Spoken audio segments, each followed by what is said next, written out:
O que são as rastrilhadas? São os caminhos. Imagine, você tem um pampa, se você parar no pampa, olhar para todos os lados, é um campo verde para todos os lados. Você não tem referências naturais nenhuma. Então, com os séculos, esses índios eles foram fazendo, repetindo e repetindo o mesmo caminho. Isso cavou naturalmente pela passagem das pessoas e dos animais sulcos que em alguns lugares da Argentina até hoje dá para ver. Afundou o terreno ali pela passagem. Essas eram as rastrilhadas. As rastrilhadas, elas passam pelos principais grupos indígenas, passam necessariamente pelas lagoas e levam do quê? Das áreas produtoras de gado para as áreas consumidoras de gado. Então, as rastrilhadas elas eram muito famosas. Quem controlava a rastrilhada comandava quem é que passava ou não passava lá. Porque não é todo índio que é amigo do outro índio, né? Aquela outra imagem, romantismo do século XIX, né? Todo mundo amigo. Imagina. Você controla este acesso, quem vai passar por ali é seu aliado. Ou o outro grupo vai te atacar para controlar aquele acesso. Nos cruzamentos das rastrilhadas, feiras indígenas. Comercializava-se de tudo. Gado roubado, mas todos os produtos possíveis e imagináveis feitos com o gado, couro, produtos com osso, com crina, com tendão, carne, o que você quiser. Que mais? Produtos comprados da região criolha, produtos de trigo, de milho, produtos como pinhão que vinham aqui da área chilena, por isso que chamava-se Perruente, aquela população aqui. Ah, não coloquei aqui. Esses caras aqui. Perruente é o quê? O povo da terra do pinhão. Muita araucária, muito pinhão, os caras comiam muito pinhão. Então comprava-se pinhão, comprava produtos de prata, produtos metálicos, armas, bebidas, tabaco, essas coisas todas, isso tudo nesses cruzamentos das rastrilhadas onde tinha-se. Então essas feiras, veja que a mais importante delas está no meio de Salinas Grandes. Bom, tem esse comércio, para lá e para cá, vem aí o Rosas, fez isso tudo. O que a gente tem então? 1852, vou apagar aqui, né? Vocês sabem que Rosas cai. 52. Não vou aí entrar nas questões todas do Rosas. Foi derrotado, há uma nova situação política entre os criolhos. Aí a coisa começa a ficar interessante aqui pra gente. Por quê? Porque os índios sabem de tudo que está acontecendo. Os índios acompanham até pelos jornais. Eles recebem jornais. Veja bem, uma situação que é muito interessante. O Mancini acontece no livro dele. Os grandes caciques, Calfucurá, Mariano Rosas, que era o cacique lá dos Ranqueres no momento, eles tinham um representante seu lá em Buenos Aires, em Córdoba, em São Luís, sustentado pelo cacique. Esse cara ficava lá como um espião, colhendo informações. Então ele envia informações para o cacique, para a tolderia. Estão armando uma expedição. Como é que ele sabe isso? Porque qualquer um sabe disso. Você está na frente do quartel, você vê que estão chegando tropas, estão chegando cavalos, você sabe. Não precisa ter um espião lá dentro, né? Até hoje em dia, essas coisas são visíveis. Então ele avisa, ó, estão armando, não sei ainda o que é. Mas depois manda outra carta. Olha, falei com fulano que conhece clã, que diz que vão atacar você ou o outro e tal. Se é o você se prepara. Se é o outro, o cacique vai lá e avisa o outro. E você tem uma informação preciosa. Olha, tô sabendo, vão vir te atacar no dia tal, não sei das quantas. Isso é uma informação valiosa entre os caciques. Esses caras que ficavam nessas capitais, eles enviavam os jornais para o cacique. E o cacique acompanha o noticiário argentino. Sabe quem está brigando com quem, o que aconteceu, o que deixou de acontecer. Leis que estão sendo discutidas, que estão sendo aprovadas, o que está se falando dele próprio, o índio. Tudo isso é sabido. Muitas vezes o cacique não sabia ler e escrever. Até porque, como eles eram visados, eles não mandavam os seus filhos para as escolas que os missionários mantinham ali no sul da Argentina. Mas eles mandavam outras crianças que iam aprender espanhol e que aprendiam a ler e escrever. Se não tinha nenhum índio que sabia fazer isso, como é que eles faziam? Um sistema um pouco mais complexo. Ele, cacique, fala araucano. Ele tem um homem de sua confiança que sabe falar araucano e sabe falar espanhol. E eles vão e sequestram um soldado que sabe escrever. Como é que ele faz? Ele fala o que ele quer. Lá, a carta que ele vai mandar para o comandante do forte lá. Cara, comandante do forte, eu quero que você mande para mim 100 cavalos, não sei o que lá e tal. O figura do meio faz a tradução e fala em espanhol para o soldado que vai escrever. Aí você deve estar pensando, mas esse cacique, hein? Vai confiar no soldado para escrever a carta dele? O soldado escreveu a carta? Muito bem, obrigado, soldado. Você vai lá cuidar de umas vacas para mim. Outro soldado, por favor. Lê a carta. Outra figura faz a tradução. E aí o cacique confere. Se não tiver tudo de acordo, aí a coisa ficava ruim. Esse era o jeito de controlar a situação. Porque eles não podiam mandar os seus filhos para fazer a escola. Então eles eram analfabetos. Às vezes eles sabiam algumas palavras de espanhol. Então tinha que fazer todo esse sistema. Esse sistema funcionou. Eu não achei nenhuma carta com mensagem cifrada. E olha que eu vi muitas cartas. Não achei nenhuminha com mensagem cifrada. Era muito difícil, essa documentação é difícil de você ler, porque você imagina que quem vai fazer a tradução não é um especialista em tradução, que vai traduzir de um idioma completamente diferente do espanhol. Então, você lê as cartas dos caciques, elas estão escritas em espanhol, mas um espanhol difícil. Se você tiver curiosidade, essas cartas elas estão em espanhol no meu mestrado, você tem aí na biblioteca, ou mais complexo ainda, traduzidas para o português agora, tem no livro. Elas são muito interessantes, eu obviamente gosto muito delas. Você vê essa negociação e você vai vendo os conceitos que começam a aparecer nessas cartas. Tanto a negociação é interessante, quanto a forma como eles argumentam é interessante. Eu vou trazer algumas cartas e algumas negociações para vocês verem aqui. Bom, imagine a seguinte situação. Desde ali de sempre,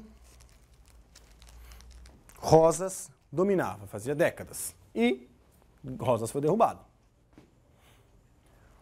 Quando isto acontece, os índios olham e sabem disso tudo, eles falam assim, bom, situação boa. O que eles vão fazer? Eles vão fazer uma série, e essa ação, esse tipo de ação vai se repetir várias vezes. Eles vão fazer uma série de malones a toda essa fronteira aqui. Para quê? Demonstrar sua força, ter poder de negociação com as novas autoridades que virão e mostrar que eles estão ali. Então, em 52, em 53, a gente tem uma série muito grande de malones que vão varrer essa fronteira toda. Relatos e relatos e relatos dos comandantes da fronteira escrevendo a Buenos Aires, a Córdoba, a São Luís, porque virou uma encrenca também entre os crioulos, né? Escrevendo, dizendo, olha, os índios estão atacando, os índios estão invadindo. E, obviamente, meu espião na tolderia do Calfucurá, que obviamente a recíproca era verdadeira, né? Também tinha os caras lá dentro. Meu espião entre os índios do Calfucurá me diz que ele sabe que o Rosas caiu e que nós estamos brigando e que eles querem mostrar força. Como devemos proceder? Qual é o problema? Os crioulos estão brigando entre si. Não? Buenos Aires quer mandar em toda a Argentina. As províncias do interior não querem aquela dominação de Buenos Aires. Estão disputando e a gente vai chegar no momento em que vão rachar, certo? Buenos Aires vai virar o estado de Buenos Aires, reconhecida só por ela mesma, e a Confederação Argentina. O que os índios vão fazer nessa situação? Vão negociar com os dois lados e aproveitar a situação. Eles sabem, está lá no jornal. rachou, disputou, ninguém ganhou a batalha, Buenos Aires se declara um estado independente. Urquiza proclama a Confederação Argentina. Agora a Confederação Argentina se relaciona com os outros estados. Os índios falam assim, muito bem, melhorou. Vamos negociar com um lado e com o outro lado. Enviam missões para os dois lados, para Buenos Aires e para a Confederação, simultâneas, pedindo a mesma coisa e vendo o que virá em troca. E o que vem em troca é muito diferente. Buenos Aires vai oferecer aos indígenas a civilização. Vai oferecer sedentarização. Vai oferecer ser incorporado ao território nacional. Aí o cacique com aquela cara de... Não era exatamente isso que eu estava pedindo. Vamos aguardar chegar a turma que foi para a Confederação. E o pessoal que foi negociar com a Confederação vem com uma resposta diferente. A resposta que chega da Confederação qual que é? Ok, vamos negociar. Os espanhóis, eles não mantêm os nomes que os indígenas criaram para os lugares, para os rios, para as montanhas, para os vales, para as enseadas, baías e tal. Não mantém. Então, o que eles fazem?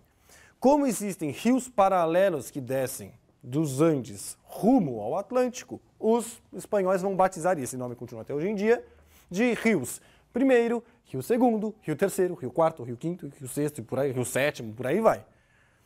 Naquele momento, a fronteira estava lá no Rio Quarto, que fica em Córdoba. Uma cidade que existe hoje, que se chama Rio Quarto. Você vai a um lugar que se chama assim, Rio Quarto. Porque é de norte a sul, porque é de onde estão vindo os espanhóis. A comandância geral, o QG da fronteira da Confederação, ficava em Rio Quarto. O governador é convocado porque chega ali uma comitiva com 133 índios. E aí ele vai escrever ao Ministério de Guerra e Marinha da Confederação e o Ministério responde ao governador o que fazer com aqueles índios. Os termos são muito interessantes. Olha, sobre a chegada ao Rio Quarto da comitiva de 133 índios, fica assim mesmo inteirado de que dita comitiva solicita 3.000 éguas. 3.000 éguas os índios querem. Como órgão competente do governo nacional, comunico que a fim de levar as demandas da dita comitiva na esperança de que por esse meio se comprará a paz com os caciques, conduza esta missão, celebrando com eles um tratado pelo qual, se possível for, submetam-se ao coronel Baigorria. Baigorria é uma figura muito interessante, tem umas pessoas estudando Baigorria lá na Argentina. Ele era um coronel adversário do Rosas. Coisa ficou ruim para ele na época do Rosas. Fugiu e foi morar com os ranqueres, virou um cacique branco. Tinha tolderia, tinha mulher, índio, tudo. Rosas caiu, ele volta, ressurge dos Pampas ali e se torna o intermediador entre a Confederação e os índios, porque ele sabe falar o idioma, todo mundo conhece ele, confia nele, etc. Bom, submetam-se ao coronel Baigorria, reconhecendo como seu chefe. Em caso contrário, que ofereçam ao menos uma sólida garantia de que daí em diante nenhuma de suas hordas, olha os termos, isso é obviamente uma comunicação secreta dentro do governo da Confederação Argentina. Os caras que aceitam negociar com os índios, porque os outros vão só oferecer civilização, né? Então, tudo bem. Daí em diante nenhuma de suas hordas invadirá a província alguma da Confederação. Essa parte é importante, a gente vai ver o tratado que vai vir daqui. Prometendo-lhes que, caso se mantenham fiéis a seu compromisso, o governo oficialmente os ajudará. Ao fixar esses arranjos, Vossa Excelência não descuidará de insistir em manifestar-lhes os sérios castigos que o governo está firmemente disposto a fazer cair sobre eles, de modo perseverante, caso traidores da fé prometida voltem com seus latrocínios a converterem-se no açoite desolador e sangrento da República. Claro que o pesquisador fica feliz quando acha isso, né? Porque você fala, entendi umas coisas, mas isso aqui, veja bem, o que é isso? O Ministério está falando. Tá, você negocia. Você vai pagar 3.000 éguas. Mas você vai ter que garantir que esses caras estejam submetidos ao Baigorria e que eles não vão invadir província nenhuma da Confederação. O que acontece aqui? Vai interessar para os índios. Os índios não são seres inocentes que estão ali abraçados às árvores, sendo manipulados pelos brancos cruéis, né? Eles sabem o que eles estão fazendo. Para os índios vai ser muito bom o que vai acontecer. E para a Confederação também. O que vai ficar negociado nesse tratado que eu coloquei aqui para vocês? Que os índios, primeiro, eles são reconhecidos pela Confederação. Os caciques ganham título de general, com salário e uniforme. Os seus territórios, eles são territórios deles. Seus índios podem ir comercializar nos territórios crioulos, nas províncias da Confederação, sem nenhum impedimento. E comerciantes da Confederação podem ir às tolderias também comercializar. Livre trânsito, livre comércio. Reconhecimento territorial, ganham as 3.000 éguas e olha só o que vai ser interessante para os dois lados. Eles não vão ganhar, porque isso seria impossível, gado suficiente para eles serem mantidos anualmente pelo governo da Confederação. Eles ganham bastante gado, mas eles vão precisar de mais gado. Isso é bom para os índios e isso é bom para a Confederação. Isso é bom para a Confederação por quê? Porque para a Confederação, se os índios vão ter que fazer malom em algum lugar, eles vão fazer malom aonde? Em Buenos Aires, que é inimiga da Confederação. Isso vai ser bom por quê? Porque destrói economicamente Buenos Aires, vai minar politicamente o governo de Buenos Aires, e a ideia é que isso ajude a derrubar o governo de Buenos Aires e a Confederação vença a disputa com Buenos Aires. E para os índios, por que isso é importante? Porque socialmente, para aqueles índios, a guerra e o malom é muito importante. Aquele cacique, ele é cacique porque ele sabe coordenar aqueles índios na guerra e no malom. Porque ele sabe fazer a redistribuição do que é roubado no malom. Então, socialmente e culturalmente, para aqueles índios, era muito importante que continuasse a acontecer algum tipo de malom. Para os homens continuarem demonstrando as suas habilidades lá na guerra, mostrando a sua coragem para os meninos se tornarem adultos lá no malom. Isso era importante. Então, o Tratado de 54 vai definir justamente, eu não vou ler aqui tudo para vocês, vocês estão aqui lendo qualquer coisa, tem na biblioteca, tem aqui no livro, tem um monte desses exemplares do livro na biblioteca. Vocês podem ver lá, todos os termos estão lá, tudo analisados ali. O que é importante para a gente é isso. Os caciques vão se alinhar com a Confederação. E Buenos Aires, que ofereceu a civilização, não vai conseguir nada. E vai ficar numa situação muito ruim. Veja essa carta do cacique Calban, um ranquel, à Confederação. Já está traduzida para o português aí com muito esforço. Começa a carta. Viva a Confederação. Essa era a saudação que as cartas da Confederação todas começavam assim. Então ele já se declara membro da Confederação. Vai chamar, aí eu não vou também ler de novo a carta, porque vai ficar muito cansativo para a gente. Mas vejam os termos, aqui ele vai dizer por que é que eles estão negociando e procurando amizade com os brancos. Tem uma série de cartas assim, que eles vão chamar o Urquiza de mi hermano, mi cunhado, padrinho, porque ele realmente batizou os filhos dos principais caciques. O filho do Calfucurá, que é o Namuncurá, vai se tornar o grande cacique depois da morte do Calfucurá, foi batizado e era afilhado do Urquiza. Vão todas as cartas começar com Viva la Confederación, Muerte a Buenos Aires e por aí vai. Qual é a situação? Buenos Aires fica mal. Todos os malones, que não eram poucos, vão se focar para a província de Buenos Aires. Situação que vai levar ao seguinte caso. A fronteira de Buenos Aires recua fortines são abandonados, estâncias são abandonadas, fazendas são abandonadas, povoados são abandonados e o que é? Buenos Aires volta a recuar praticamente para a linha antes da linha das campanhas do Rosa de 33. Isso significa que o governo de Buenos Aires tem um enorme problema. Porque os seus pecuaristas estão pressionando o governo. E a gente tem um monte de cartas nisso.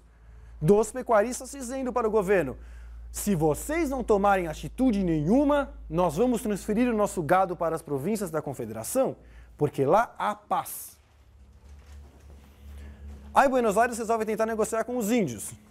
Não recebe nem resposta dos índios. Quando chega a 58, os índios, a gente começa a ver uma movimentação interessante na documentação, porque alguns índios começam a negociar com Buenos Aires. Começam a negociar, não, vamos ver o que você pode me oferecer, então me dê, por favor, umas 500 vacas para mostrar sua boa vontade, não sei o quê, por aí vai, por aí vai. Bom, a zona sob efetivo controle do estado de Buenos Aires vai recuar. Estâncias, fazendas, povoados, etc., eles são abandonados por uma sequência de malones sucessiva que vai fazer a fronteira recuar ali para a fronteira lá a fronteira anterior às campanhas de 33 do Rosas. Pressões, pressões e pressões. Estava dizendo para vocês então que em 58 a gente começa a ver uma movimentação na documentação que depois em 59 você vai entender o que acontece. Olha só, 59, Buenos Aires e a Confederação vão começar a caminhar para uma nova batalha, que vai ser Cepeda, né? Conflito armado entre Buenos Aires e a Confederação. O que acontece? A gente vê na documentação agora. Chega lá em Buenos Aires um aviso, vindo da comandância do Fortim lá. Caro governo de Buenos Aires, acabaram de chegar 2 fugitivos que fugiram das tolderias do Calfucurá. Chegaram até nós, eles sabem o caminho para chegar no Calfucurá e eles nos dizem que o Calfucurá está enfraquecido politicamente, saiu com os seus homens e o seu gado todo está lá nas tolderias sendo guardado por alguns adolescentes e uns velhos. Esta é a oportunidade, no meu entendimento, o comandante da fronteira, para irmos a Salinas Grandes, roubarmos esse gado do Calfucurá, igualzinho ao Malon, e enfraquecermos esse grande cacique para quando ele voltar a gente pegar ele de vez e acabar com essa história. O governo de Buenos Aires fala: autorizado, faça. Junta tropas de Buenos Aires, vão em marcha a Salinas Grandes. Centenas de quilômetros. Pampa úmida vai acabando, chega a pampa seca, uma seca desgraçada, os cavalos começam a morrer, os soldados começam a passar necessidades, chegam finalmente nas tolderias e encontram nada. Não tem ninguém, não tem gado, não tem porcaria nenhuma.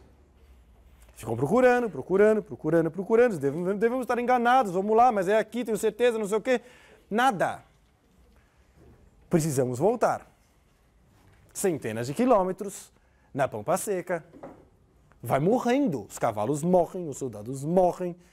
Os que voltam, chegam de volta a território crioulo, os cavalos estão todos enfraquecidos, os soldados arrebentados, largaram canhões e armas para trás, chegam e com eles chegam junto as tropas da Confederação. E vão vencer Buenos Aires.